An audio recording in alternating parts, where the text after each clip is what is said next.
Okay, thank you. My name is Sandeep Raghu. On behalf of UBS Forum, our presenting partner, Imocha, co-presenting partner, Adobe, and our partner, Stratbeans, Timespro, Knolskape, Stillwater, Edforce, Focus, Happ, NIIT, iSpring, Shezartech.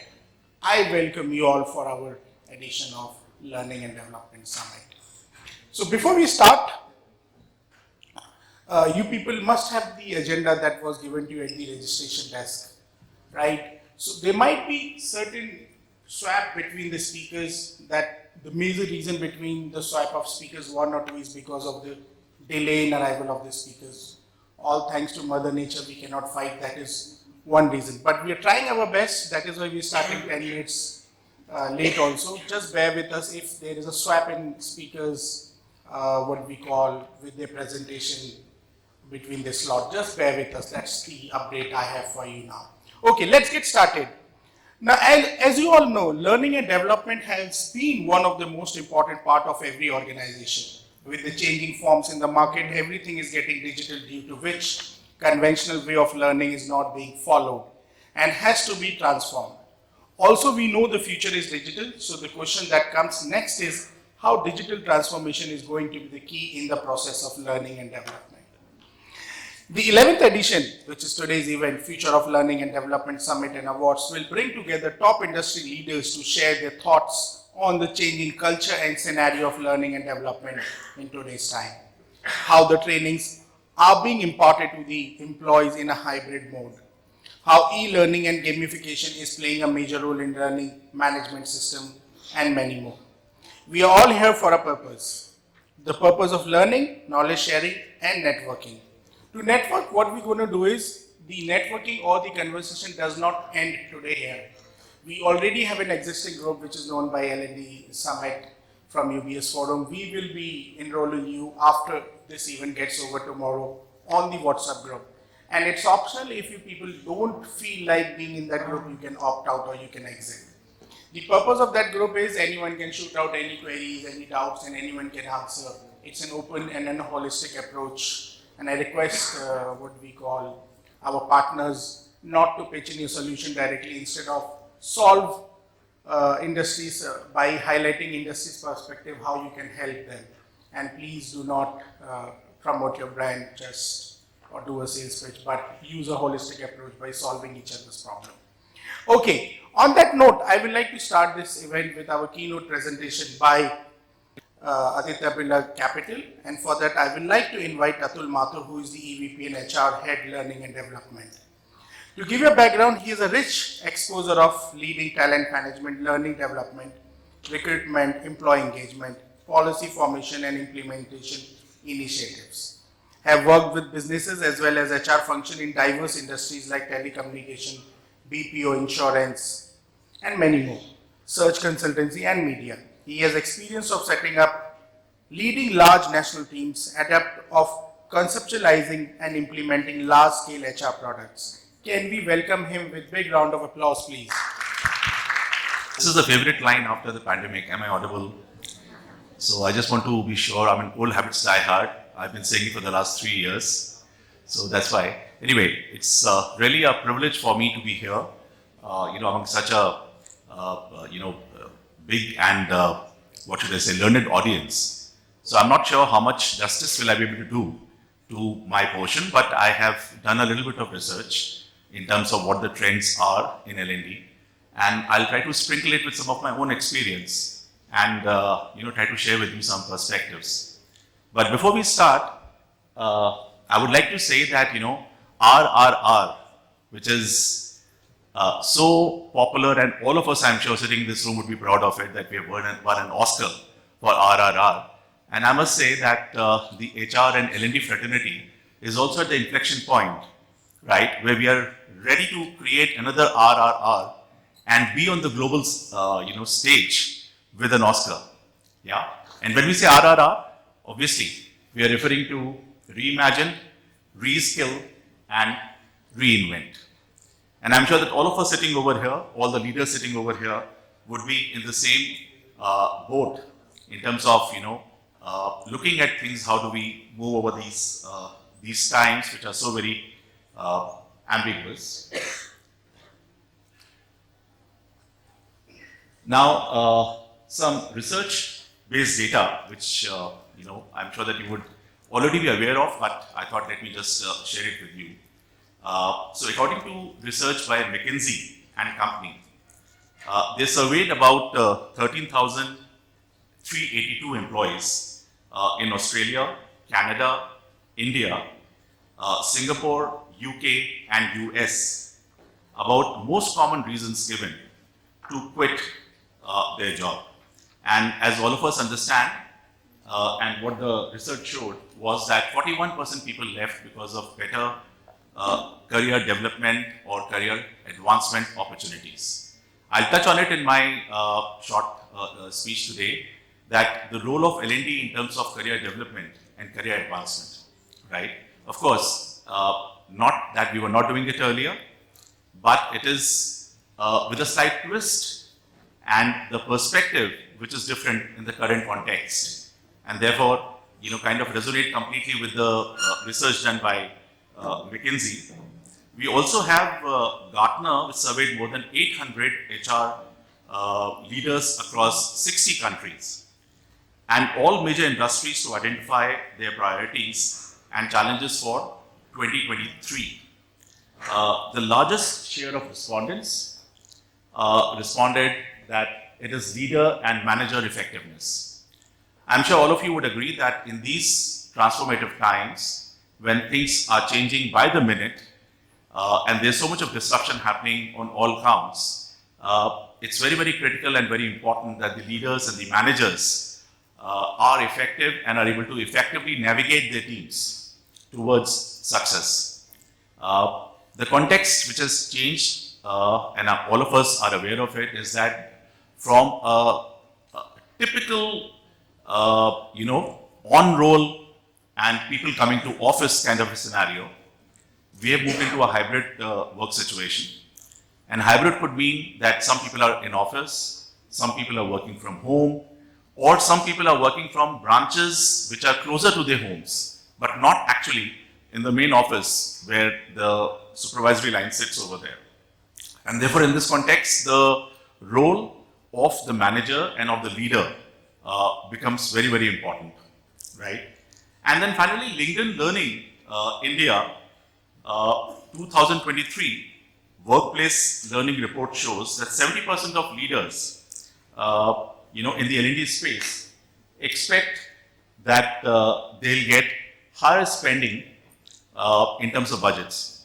Budgets, as we all know, and it's a very, very sensitive issue with all of us, because all the interesting debates and animated discussions that we have with the finance department and with the business leaders. But the fact is that, and the good news is that most of the progressive organizations, the business leaders, and also finance have taken a mindset shift and are looking at investing in people, are looking at investing in technology, which is going to help people work in the organization.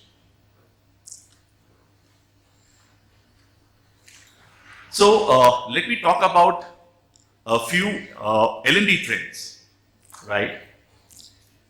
And when we talk about let me talk about a few L&D trends. Now, the pandemic is no longer, a novelty.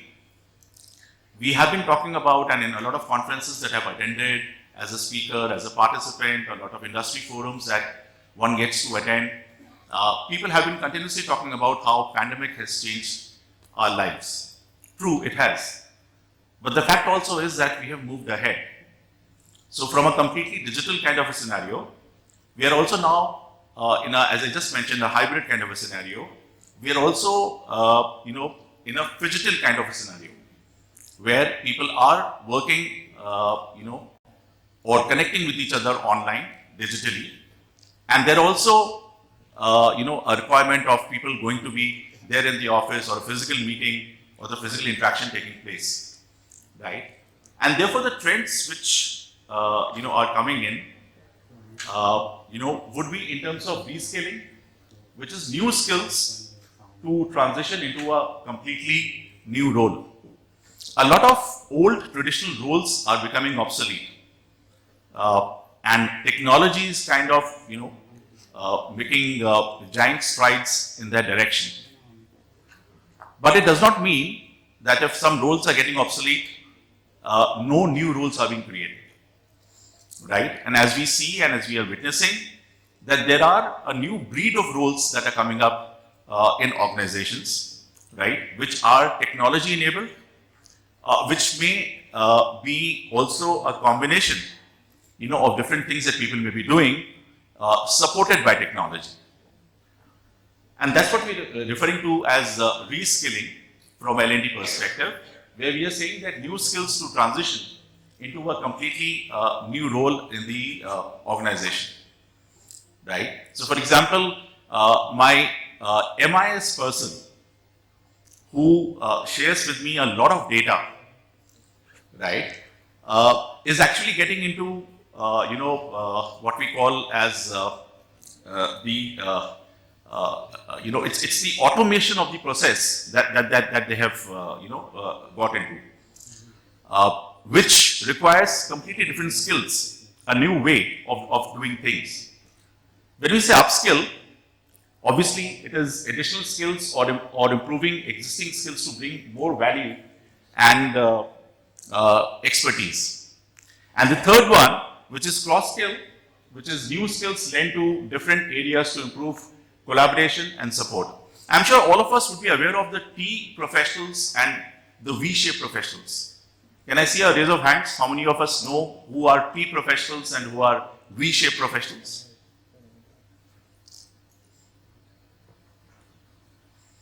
Any wild guesses?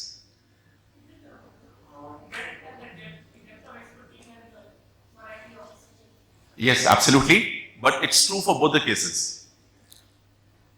Okay, so when we say T-shaped professionals, the vertical portion is in-depth understanding of the function that they are in, of the domain that they are in.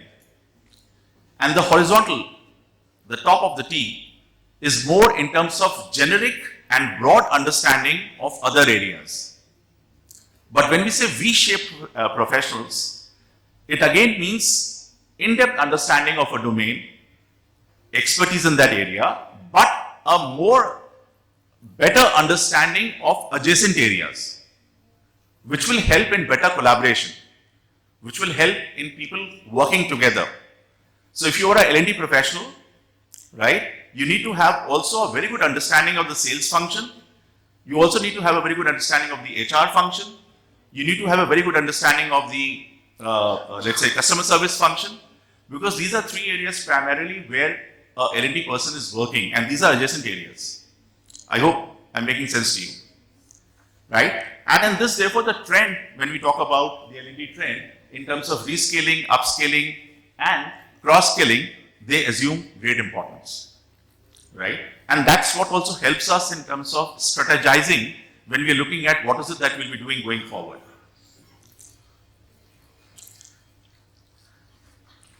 The second trend that is coming around is in terms of growth in the flow of work, right? Now we have heard, I'm sure all of us would have heard, learning in the flow of work. Have we? I'm sorry, being a trainer, I'll ask you to raise your hands. I mean, that's again an old habit. But have you heard of learning in the flow of work? Okay, it was a very commonly discussed thing, right? Where we're saying that, just-in-time learning.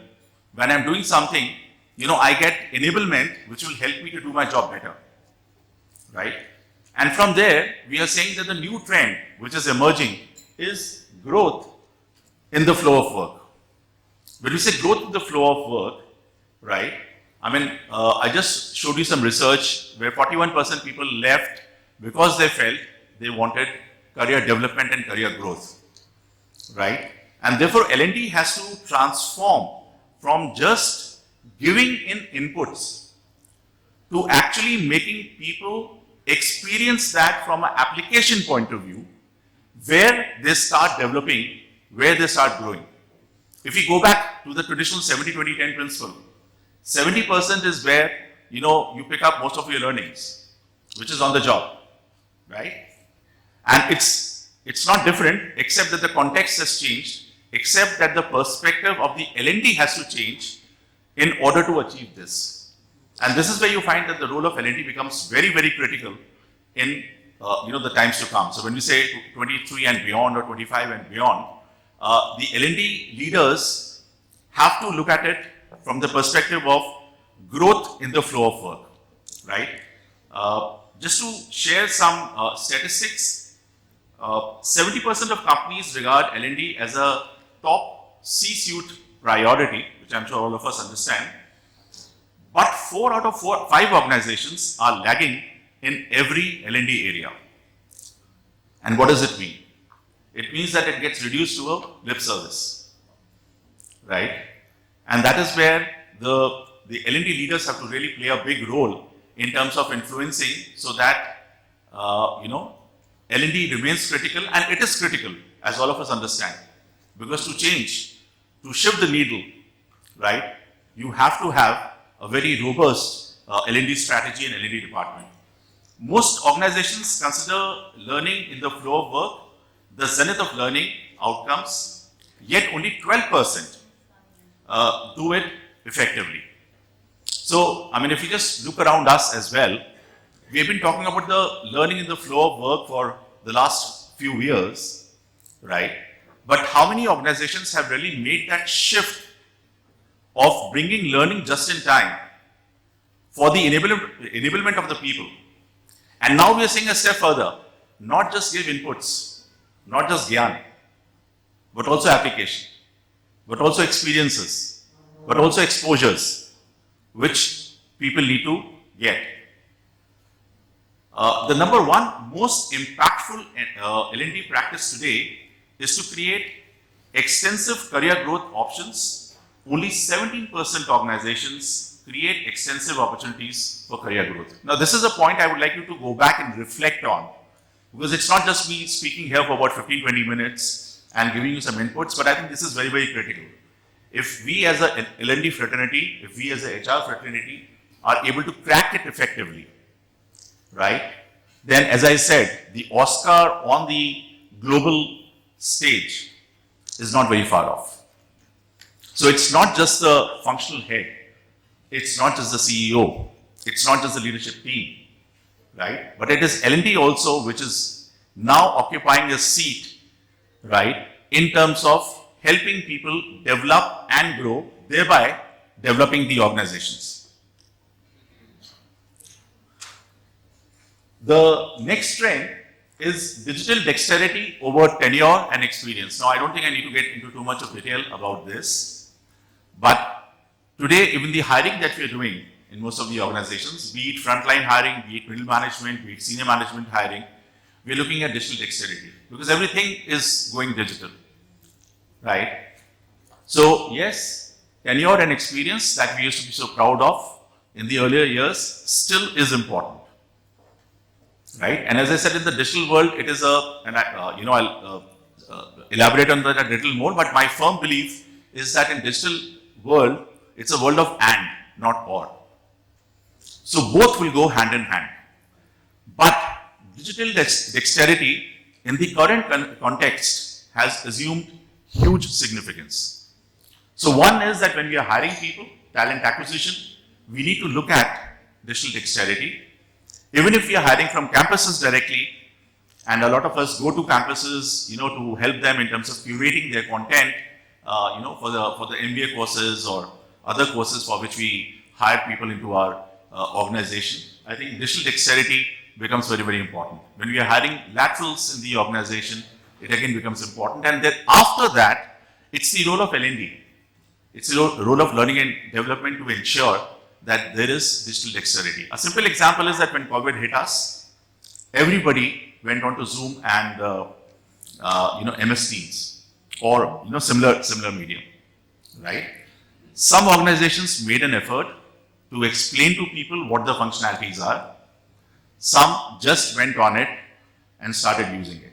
So, for example, in our case, we actually made our trainers certified on using Zoom or MS Teams for facilitation purposes, right? A simple example, in a typical training program, you would have an icebreaker, right? So, we'll club two people. Let's say Solomon is sitting here and Solomon's neighbor. We'll club them and say, okay, fine. Take the next 5 minutes or 6 minutes and find out as much as possible about the other person and introduce them. How do you do it when somebody is sitting in Coimbatore and somebody is sitting in Calcutta, right?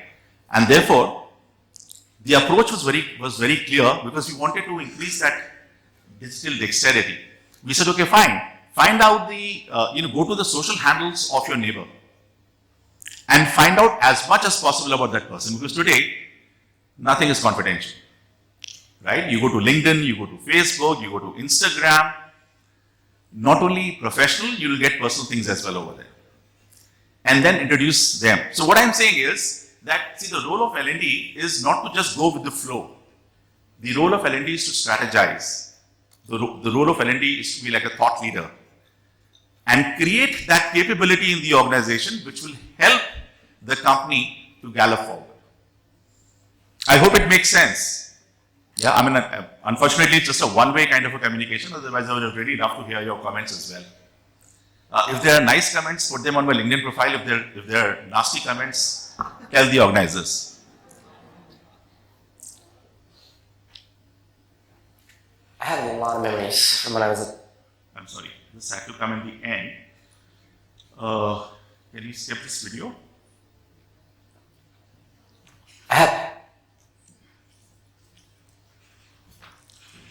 Okay.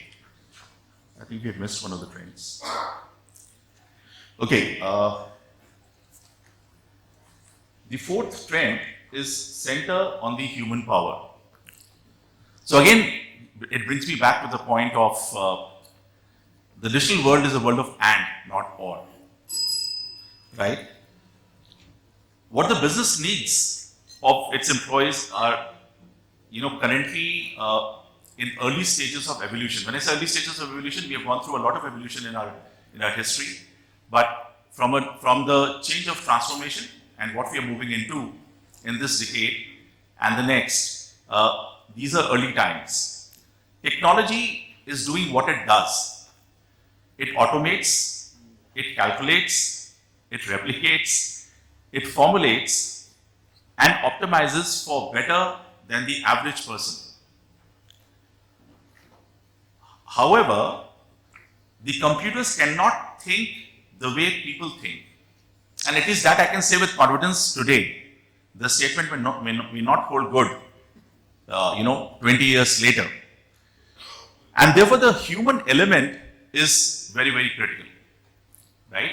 Coming back to the hybrid way of working and talking about the trend of managerial effectiveness, what we find lacking a lot of times is the human element. And as I always say that in human resource, human comes first, resource comes later. However, most of the organizations just look at it as a head count, right? And therefore, how do you build that sensitivity? And what can L&D do to build that sensitivity that everybody who's working is unique? Everybody who's working, right, is the human capital of the organization. A small thing. During COVID days, when we had to do our appraisals, right, we actually made it a point to do an orientation session of all the people managers across all locations. Why? Because let's say in a normal appraisal discussion which is happening in your cabin or your cubicle, right, you tend to discuss a lot of things and a lot of times the supervisor might become a little aggressive. But in this situation, the person on the other end was sitting at home. And if you look at a place like Mumbai, right, it could be a 1 BHK flat with the family around and the person may or may not have earphones, right? So I think if that's an indication for me, just give me 5 more minutes. So what I'm trying to say is that the human element is very, very critical and we have to keep it at the center, right? So we have to work on technology, but we have to work on technology in such a way that it actually enables the human capital in the organization. And that human sensitivity is very, very critical, right?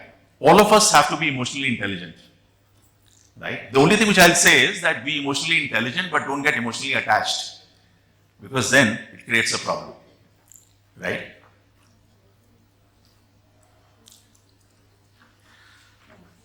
Designing learning around millennial needs. That's the next trend. And when we say millennial needs, we are referring to people who are in the age group of 25 to 40 years, right? So I'm not just talking about Gen Z, but I'm talking about millennials. And the reason for talking about them is very clear because as per again the data that that I have, millennials make up the majority of the workforce, and by 2025 will account for an estimated 75% of the workforce, right? With many people choosing to retire early. And therefore, whatever that we are designing from a L&D perspective has to keep that in mind, right? Obviously, in terms of the program design, in terms of the intervention design, in terms of plugging it in with the larger organization need, so as to make people ready from a here and now perspective and from a future fit perspective. And also, building wellness and well-being in L&D. What we have seen is the physical fitness and the mental fitness of people, which is very, very critical.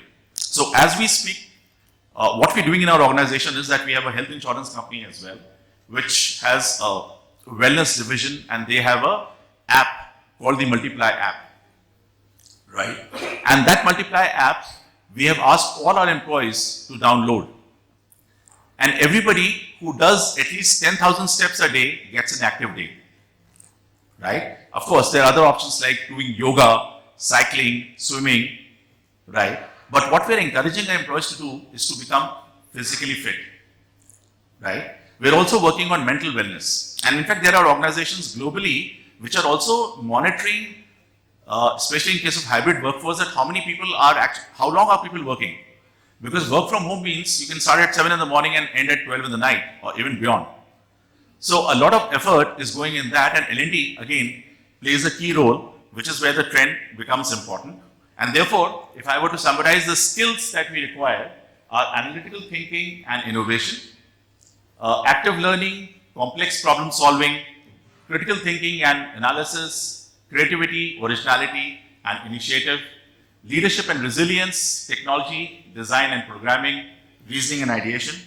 I'll just move a little fast because I'm aware of the time constraint.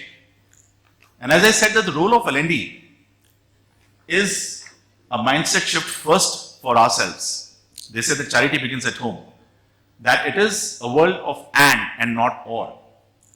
And also developing problem solving and curating ideas. So two things that I want to leave you with over here, on this particular slide is that it's not just giving inputs from a capability building point of view, but we have to give them experiences, exposures, where they are able to solve problems and therefore build capability. Secondly, it's not just the people sitting in the corporate office who have all the ideas. Co-creation is the name of the game. And that's where you get some of the best ideas. In my own experience, some of the best things that I have done were not my ideas. We got it from the larger team. So there's this concept of capability academy, which is nothing else, as I was telling you, the T-shaped professionals and V-shaped professionals, getting more into your core area and adjacent area, right? This is just an example of upskilling, which is powered by AI machine learning.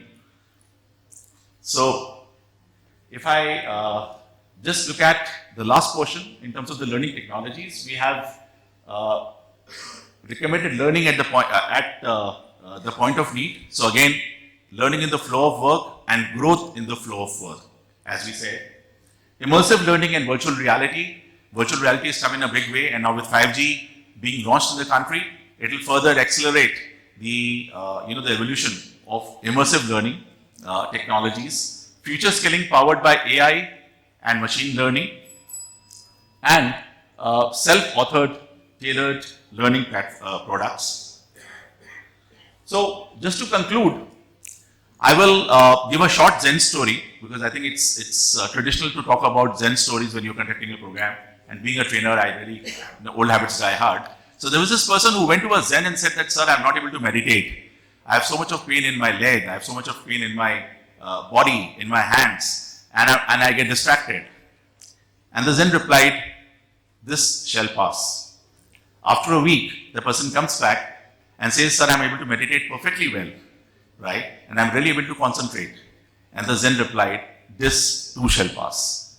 So the basic thing is that nothing is constant. Things are changing at a continuous pace. What we are saying is that as L&D professionals, put on your oxygen mask before helping others, which means first change your mindset. First look at the trends yourself. First understand and believe on those trends and then take it forward.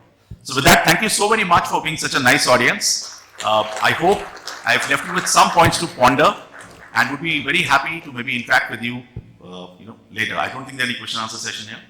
Yes, sir, but we overshoot a little time, so we will ask Sure. people to get hold of you during the tea break, sir. Sure. Thank you. Thank you so much.